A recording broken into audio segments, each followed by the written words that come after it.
Most of you in this room, born very healthy and born in Erie.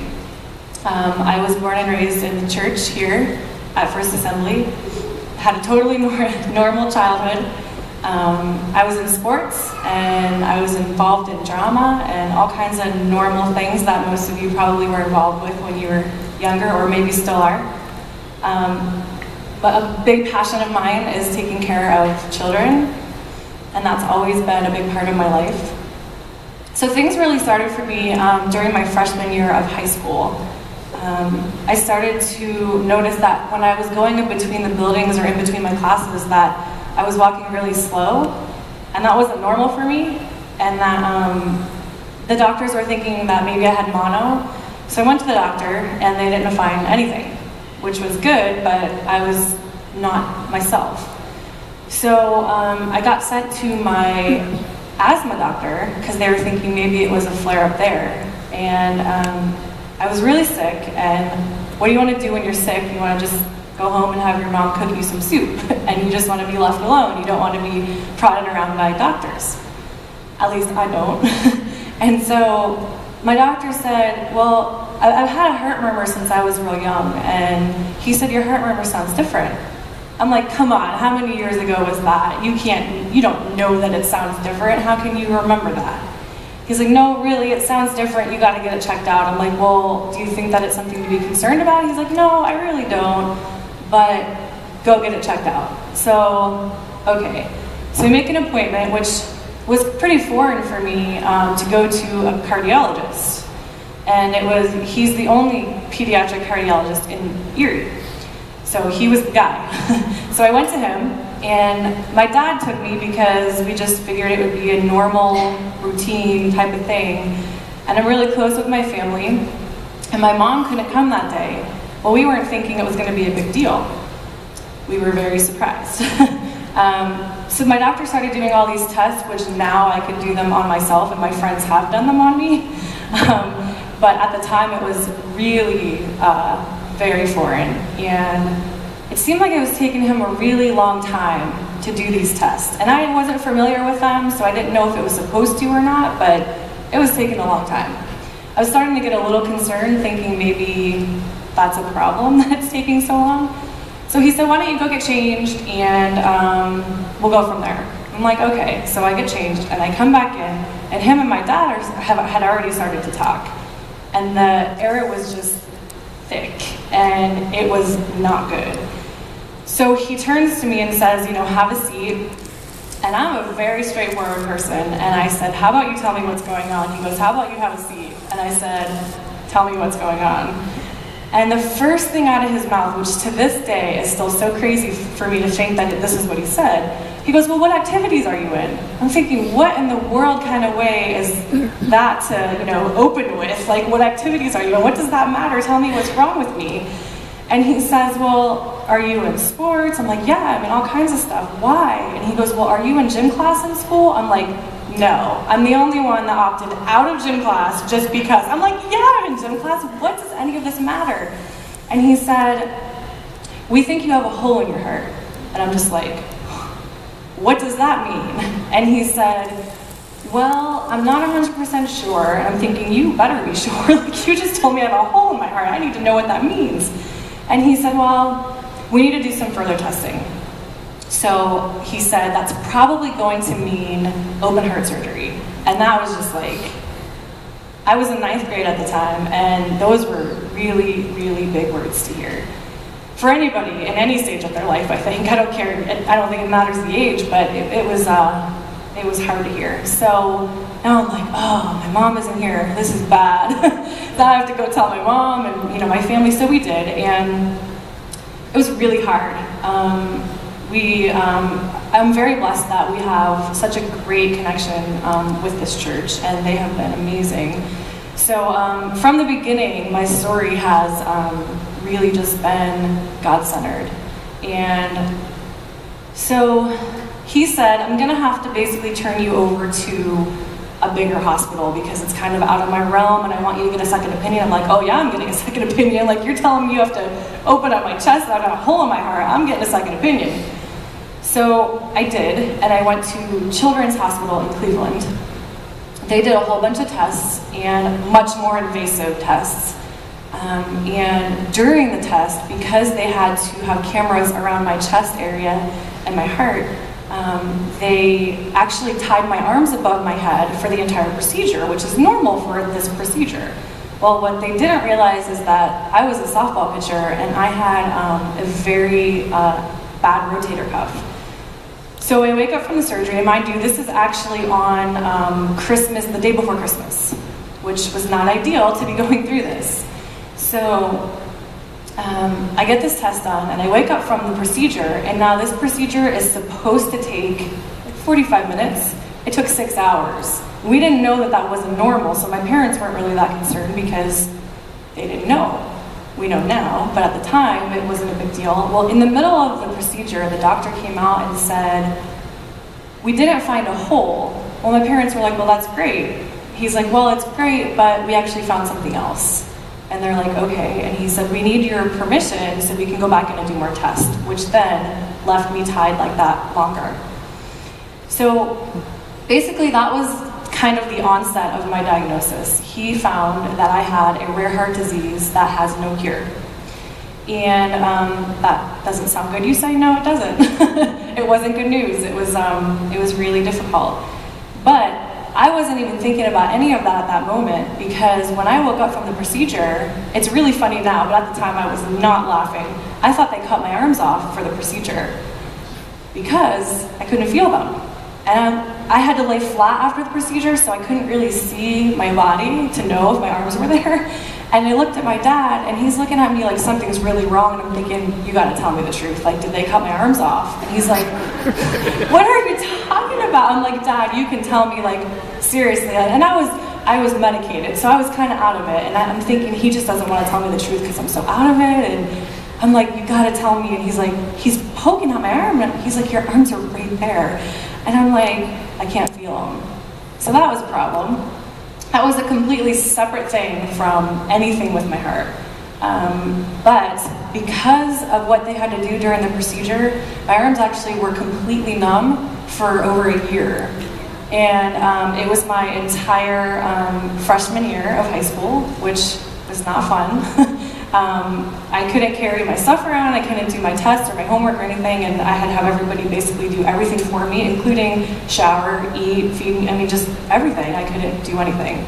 I was in physical therapy, and I'll never forget that my first exercise that my doctor had me do was to hold my arm on the table, just hold it up like this without it falling over, and I couldn't do it. Like, that's how much loss of my nerves that, you know, I didn't have. So that was a kind of a separate thing, but they did say that if the feeling in my arms didn't come back by a certain date, and I don't remember exactly the timing, but that they never would. And clearly I'm moving them, and they did come back by that date, which is amazing because I didn't know what was going to happen with that. So that's kind of a side note, but on to the other part of it. When I did realize what the doctor found during that procedure, it was that I had a heart disease that had no cure. So I then was turned over to the Cleveland Clinic, and they had to do the same test again, which made me a little nervous, as you can imagine. My arms were fine, but that doctor did definitely find the exact same thing that the first doctor did. She agreed that it was, without a doubt, it's called restricted cardiomyopathy, and it's really rare. I had never heard of it. So we go into the room. Now, we had never met this doctor at the Cleveland Clinic. She did my tests, but I had never met her. So we go into the room, and I wish I could bring my mom up here because she says it the best, but my doctor looked at me. And just imagine being in the room with your parents and being in 9th grade and having all this going on. She turns and looks at me, and I'm thinking she's going to be nice and sweet and gentle and something other than what she was. And she looked at me and she screamed at me, and she said, "If you don't get a heart transplant by the time you are in high school, or by the time you reach graduation in high school, you will die." And I mean, I'm saying it really nice. She said it really, really, really mean, and I think that my mom wanted to punch her in the face. But that was the first time that I had heard anything about that, and then she went on to say, you're gonna need a heart transplant or you'll die. And I'm thinking, okay, now, like in my mind it's open heart surgery, like there's a hole in my heart, maybe there's a disease. Now she's saying heart transplant. I mean, these are words I had never even thought of. So she then goes on to tell me that I need to basically just go home and live my life. What? Like, what do you, how can you do that? I mean, you just told me that if I don't get a heart transplant that I'm gonna die and not graduate high school, and then you just told me that it was nice meeting you, but you need to go home and live your life. That makes no sense. Well, it's a long process and a long story, but you have to be on a list and there's all kinds of criteria and things that you need to meet to be eligible, and I was eligible, but I wasn't sick enough. So she sent me home and just sent me on my merry way and said, go live your life, and when you get worse, call me. So I don't know how you do that. I mean, it was very difficult to just go back to school and be with my friends and live my normal life, having this hanging over me, knowing that I'm dying every day, but I'm not sick enough, but I'm gonna die. It was such a crazy thing to think about. So I came back up she had me come up for a lot of routine testing just to kind of see where I was at with the whole process of the disease. So I went up for another test, and she came in the room and she said, it's time. It's time for you to be admitted today. I mean, like today. And I looked at her and I said, you don't know who you're talking about. That is not gonna happen. I said, no, I'm sorry. We're gonna have to make this a different time. I said, because it's not gonna be today. I cannot tell you how unready I was for that to happen. And after, I don't know if you can notice, but her and I butted heads from day one, and we never had a very good relationship because I was always very faith-based and she was always very scientific, and so we clashed a lot. So I begged her to let me go home and just process the fact that I was going to have to live there in the hospital for, I had no idea how long, and I didn't know if I was ever coming back. I didn't know if a heart was gonna come. I didn't know if I was gonna die, if I was gonna make it. So I needed time to process that, and I think she realized that and allowed me that time. So I came home for maybe about a week and got together with my closest friends and family and basically just got my things together, packed my suitcase, and got everything together that I wanted to have there with me, which was a lot. So that's what happened. We stopped at the church literally on our drive up to Cleveland and prayed, and we were on our way. I'll never forget the day that my sister and I walked down that hallway together with my suitcase behind me and pretty much just walked in there like I owned the place, and at this point I think I do. But we walked in there and it became my life. I lived there, I left everything behind, and that place became my home. The nurses, the doctors, the cleaning people, I mean literally everybody there just became my family. And one thing about my story that I don't get to share often because I do a lot of speaking, but when I speak it's in front of groups of doctors or nurses, not necessarily church people. So it's neat for me to talk in front of you guys because I can share all of it. The way that I looked at my story was that I actually did not believe I needed a heart transplant, which you say, well, that sounds crazy. Didn't the doctors just tell you you're gonna die? Well, they did, but I did not believe that I actually needed a heart transplant. I believed that it was just my avenue up there. I really believed that that hospital was my mission field. And that is how I looked at it every single day I was there. And actually there's going to be a short video that I'm going to show you real quick, and I will continue the story. Lindsey's sister Amanda has struggled with all her sister is going through. And you go to sleep at night, wondering, is she going to wake up tomorrow, alive? These people tell her, she's a chance of sudden death, and that's hard to sleep on. And it's hard, it's really tough. I would not wish it on anybody. But Amanda applauds Lindsey for not only her faith in God, but the way she truly shines in this hospital, a room that all around her call the lighthouse.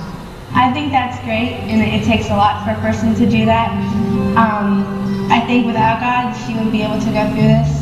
And just recently I've realized that, that without God, she would not be able to go through this. She would be, going crazy. And God is holding her together, and she needs God, and everyone needs God, whether they realize it or not. I'm in the valley right now, and if I have to be here for 6 months, or for 40 years, or for 3 more days, then that's how long I'm going to be here. And by what God has told me, I've just accepted that, and I know that when this is all over, that I know I'll know that. I talked to Lindsey months ago, and you'll know that her and a lot of her friends had this resolute sense that they needed to bring Jesus into their high school so they could say the kingdom of God is near. That was their town. That was the town Jesus sent them to. So today, Lindsey does not spend time with her high school friends because she is in the Cleveland Clinic.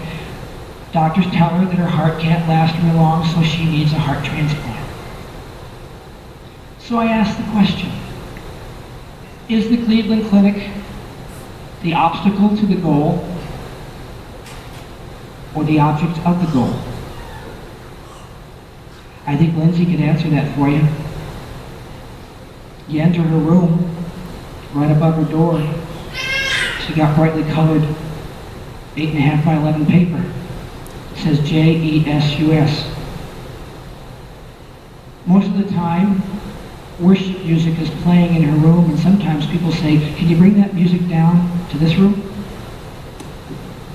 So did she go to that place and sit back there and say, okay, this is such an obstacle to what God wants for me, I don't know how I'm going to put up with this? No. She heads out and finds a 21-month-old in a family who's awaiting a heart for that 21-month-old, and who in a couple of days, unless a heart is found, would be taken off life support. And she calls this church and says, you got to pray for this child. She finds the parents of a 6-month-old who's had open heart surgery, and the parents of a 1-month-old who's had open heart surgery. And to those people, she's just there and she says, in essence, the kingdom of God is near. Do they believe it? Well, most nights you can enter into her room, and sometimes up to 7 families crowd into that room, and they pray. Because those people are in crisis, and they need to know that the kingdom of heaven is near. So they pray. They talk about Jesus. And you know what they call that room?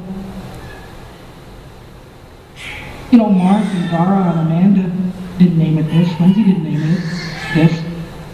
But somebody did. They call it the lighthouse. That's room. It's a room of hope. It's a source of encouragement where there is no race, where there is no age, where there is no color, where there is no religion. You see, the Cleveland Clinic now belongs to Lindsey. It's her town. Where's your town?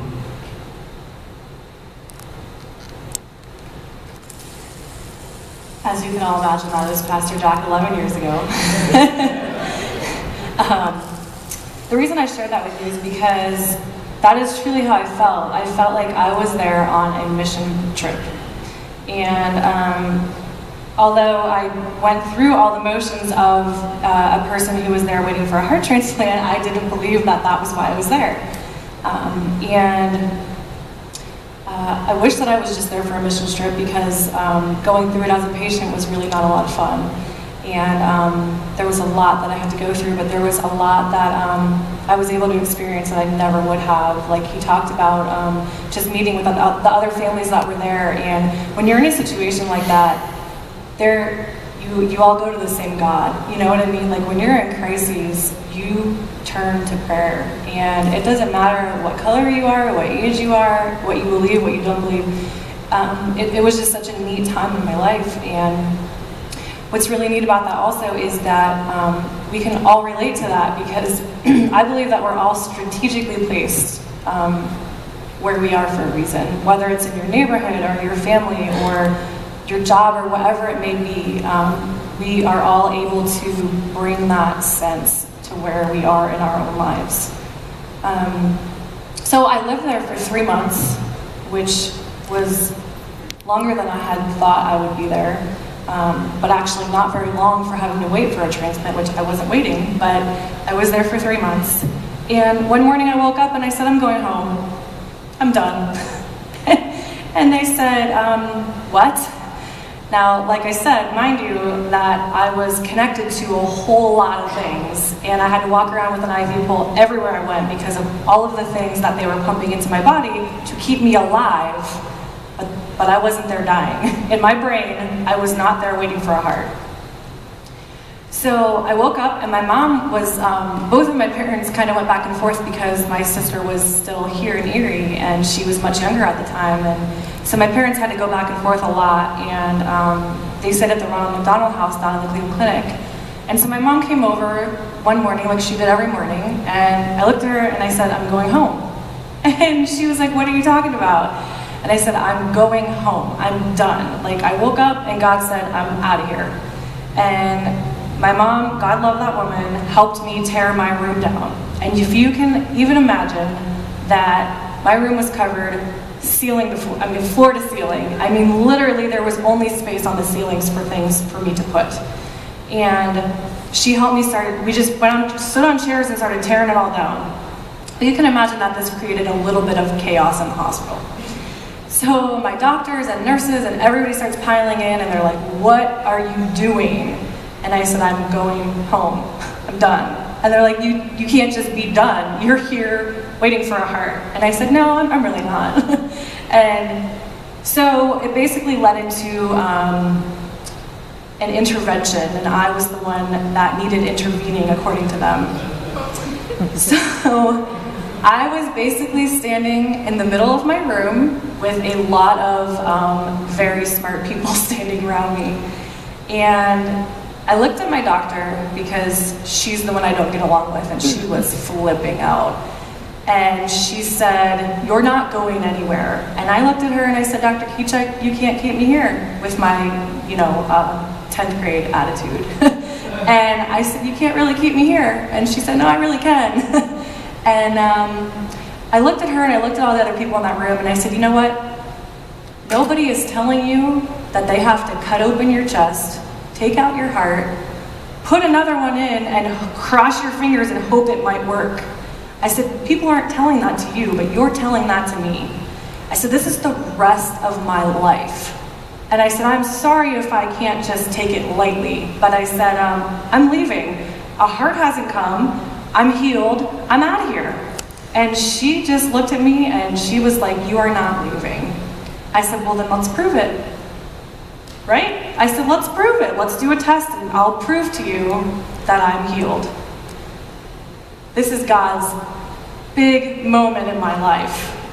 Big moment. I mean, I'm healed. I'm telling everybody. The church, the hospital, and everybody, it wasn't a secret. Everybody knew that that's what I believed from the beginning. So she says, well, we can't do a test. I said, what do you mean you can't do a test? She's like, well, the test that I had talked about that I got done in the beginning of this process that diagnosed what I had, they already know I have it. So they don't need to do the test to prove that I have it because they already know, which is why I'm in the hospital. So, but I'm thinking I'm healed. So you need to do another test to prove it so I can show you that I have no heart disease anymore. Well, we can't do that. I said, well, then I'm leaving. What's your choice? It's your choice. I'm leaving or you're doing the test, And she was like, I'm gonna have to think about it overnight. I said, you go right ahead. So I'm on the phone with everybody, the pastors, the church, my friends. We're praying that she would be up all night talking about it, can't sleep, just crazy thinking about it, so that she comes in the next morning and says, all right, we're doing this test. She comes in the next morning and she goes, we're gonna do the test. I said, I knew you would, I had no doubt.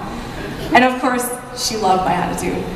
So I said, all right, let's do it. So I had my closest friends and family up there that day. Everybody was praying. I go down, get this test done, and it's an invasive test. So I mean, even for me to volunteer to get it done is a little crazy, but I was not backing down. I was healed. So I go in to get this test, and the same doctor that does this test every single time, he is amazing. I love this doctor. And he always called me little lady. That's just what he called me. So at the very end of the test, now he can't tell me the results because he has to wait for my doctor to tell me, but I knew he knew what the results were. So at the very end, I look up at him and I'm just beaming. I'm so excited. I'm waiting to be wheeled out so I can go tell everybody this news.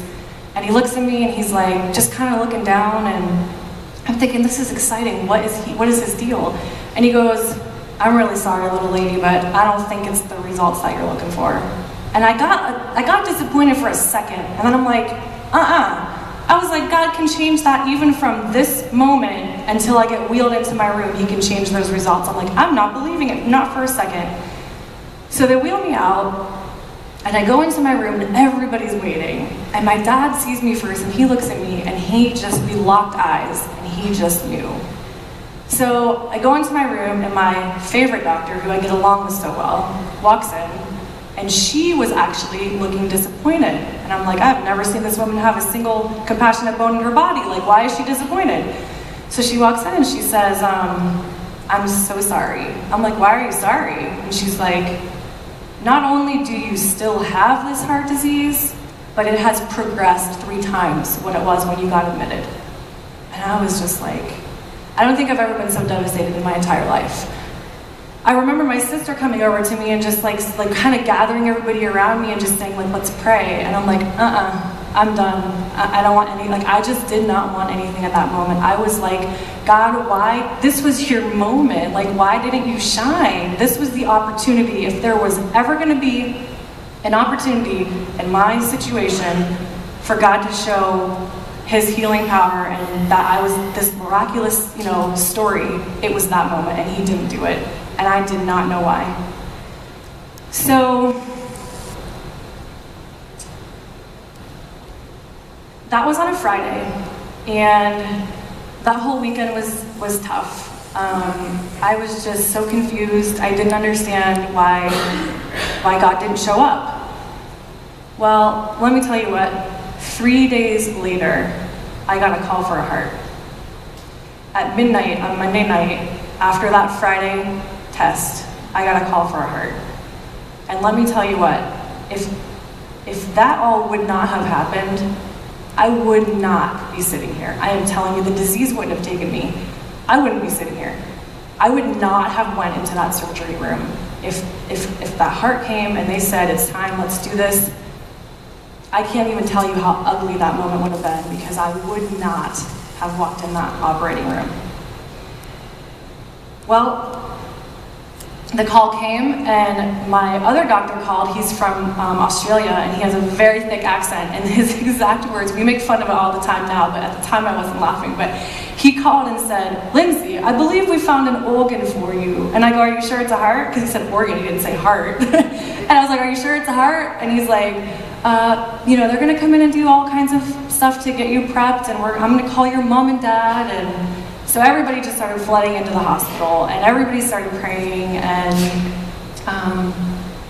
we ended up being up that entire night waiting because the heart came from Texas, and so it was a little farther than they had anticipated. The heart came. I went into surgery on that Tuesday afternoon. I was in there for about 6 hours.